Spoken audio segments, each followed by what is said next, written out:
Hello friends, अशा कटवर्कच्या साडीला fall लावायची असेल तर थोडं अवघडच जाते. कारण कटवर्कमुळं हा कापड इथे 4 इंच किंवा 4 बोटाचा कापड असा इथं सुटून जातो.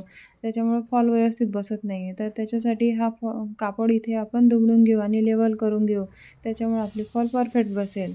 तर फॉल लावताना सुरुवातीपासून तर अशा कटवर्कपर्यंतच पिको करायचा आणि समोर साधी स्टिच मारायची. त्याच्यामुळं ही कटवर्क जी आहे ती डिझाईन पण ओळखायला येतं, व्यवस्थित बसल्या जाते. मध्ये पण अशा गॅप येणार नाही, म्हणजे घोळ येणार नाही. आपली इथे मध्ये घोळ येतो, त्याच्यामुळं व्यवस्थित दिसत नाही फॉल आणि हे घोळ पण येणार नाही. माझी आता ही फॉल खालून स्टिच झालेली आहे. आता वरून याला आपण टाचे मारून घेऊया. टा त्याच्यामुळे नंतर आपण बघू की आपली फॉल कशी बसलेली आहे.